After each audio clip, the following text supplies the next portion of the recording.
మిథున రాశి వారికి జూన్ నెలలో మిశ్రమ ఫలితాలు ఉంటాయి. సూర్యుడు, బుధుడు మరియు గురుడు 1వ ఇంట్లో సంచరించడం వల్ల మీ వ్యక్తిగత మరియు కమ్యూనికేషన్ నైపుణ్యాలు మెరుగుపడే అవకాశం ఎక్కువ. కానీ శని 10వ ఇంట్లో మరియు కుజుడు 3వ ఇంట్లో ఉండటం వలన కెరీర్ మరియు ఆరోగ్యంలో కొన్ని సవాళ్ళు అయితే వస్తాయి. రాహు 9వ ఇంట్లో ఉండటం వలన ఊహించని అవకాశాలు లభిస్తాయి. అయితే ఆర్థిక విషయాల్లో చాలా జాగ్రత్తగా ఉండాలి.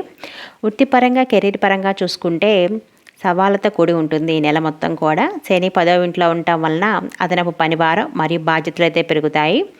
నెల మొదటి 2 వారాల్లో ఉన్నతాధికారులతో సంభాషణలతో చాలా జాగ్రత్తగా ఉండండి. ఎందుకంటే మీ మాటలు తప్పుగా అర్థం చేసుకుంటారు వాళ్ళు. జూన్ 15 తర్వాత మీ ఆత్మవిశ్వాసం మరియు నాయకత్వ లక్షణాలు మెరుగుపడే అవకాశం ఎక్కువ. దీనివల్ల కార్యాలయంలో సానుకూల మార్పులు కనిపిస్తాయి.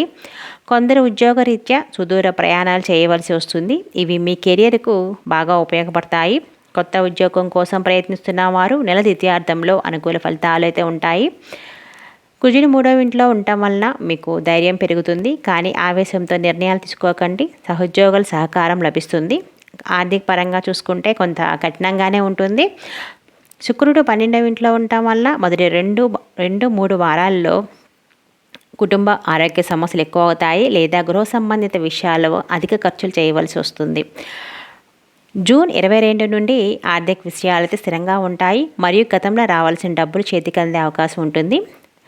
జూన్ 29 తర్వాత నెల చివరిలో ఆర్థిక స్థితి కొంచెం మెరుగుపడుతుంది, పర్వాలేదనిపిస్తుంది. స్థిరాస్తులు లేదా వాహన కొనుగోలు కోసం నెల చివరి వారం వరకు వేచి ఉండటం చాలా మంచిది. ఎందుకంటే శని ప్రభావం వలన ఆర్థిక ఒడిదుడుకులు రావచ్చు. అనవసరమైన ఖర్చులు నియంత్రించడం ద్వారా ఆర్థిక ఒత్తిడిని తగ్గించవచ్చు. పెట్టుబడి విషయంలో చాలా జాగ్రత్తగా ఉండండి. ఇక కుటుంబ పరంగా చూసుకుంటే సాధారణంగా ఉంటుంది. కుటుంబ సభ్యుల ఆరోగ్య సమస్యల కోసము మరియు మీరు మీ సమయాన్ని డబ్బును ఎక్కువగా ఖర్చు చేయవలసి వస్తుంది. ముఖ్యంగా జీవిత భాగస్వామి లేదా తల్లిదండ్రుల ఆరోగ్యంపై శ్రద్ధ చాలా అవసరము. గురుడు 1వ ఇంట్లో ఉండటం వలన మీ స్నేహితులు మరియు బంధువుల నుండి కూడా మీకు మద్దతు అయితే లభిస్తుంది. ఇది మానసిక విశ్రాంతిని అయితే అందిస్తుంది. అలాగే సోదరులతో సంబంధాలు బాగుంటాయి. కానీ చిన్నపాటి అపార్థాలు, గొడవలు లాంటివి వస్తాయి. సహనంతో ఉండండి. నెల ద్వితీయార్థంలో కుటుంబంలో సానుకూల వాతావరణం నెలకొంటుంది. శుభకార్యాలు జరిగే అవకాశం ఉంటుంది. ఆరోగ్యపరంగా చూసుకుంటే జాగ్రత్తగా ఉండండి. మొదటి 2 వారాల్లో ఒత్తిడి, తలనొప్పి లేదా చిన్న గాయాలు అయ్యే అవకాశం ఉంటుంది. ప్రయాణాల సమయంలో లేదా పదునైన వస్తువులు వాడేటప్పుడు కూడా చాలా జాగ్రత్తగా ఉండండి. యాక్సిడెంట్ అయ్యే అవకాశం ఉంటుంది.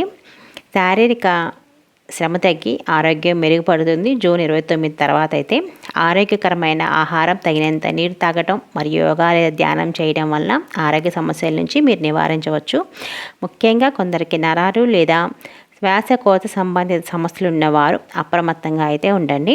ఇక వ్యాపార విషయానికి వస్తే సాధారణంగా ఉంటుంది. వ్యాపారంలో అడ్డంకులు, ఆలస్యాలు ఎదురవుతాయి. మరి కఠిన శ్రమ చేసినప్పటికీ కూడా లాభాలు సాధారణంగా ఉంటాయి. మీకు కొత్త భాగస్వామ్య లేదా క్లయింట్లతో సంబంధాలు ఏర్పడే అవకాశం బాగుంటుంది. కానీ పెద్ద పెట్టుబడులు లేదా వ్యాపార విస్తరణకు ఈ నెల అంత మంచిది కాదు. జూన్ 29 తర్వాత వ్యాపార సంబంధ చర్చలు బాగుంటాయి. నెల చివరి వారంలో కొత్త ఒప్పందాలకు ప్రయత్నించడం బాగుంటుంది. మీ కమ్యూనికేషన్ నైపుణ్యాలు వ్యాపారంలో మీకు సహాయపడతాయి. ఇక విద్యార్థుల విషయానికి వస్తే సాధారణంగా ఉంటుంది. జూన్ 6 నుంచి 22 మధ్య చదువులపై ఏకాగ్రత మరియు నేర్చుకోవాలనే ఆసక్తి పెరుగుతుంది వాళ్ళకి. కానీ కుజుడు 3వ ఇంట్లో ఉండటం వలన వినోదం లేదా సామాజిక కార్యకలాపాలపై ఎక్కువ శ్రద్ధ ఉంటుంది. రాహు 9వ ఇంట్లో ఉండటం వలన విద్యా సంబంధిత ప్రయాణాలు లేదా కొత్త విషయాలు నేర్చుకోవడానికి అవకాశాలు ఉంటాయి.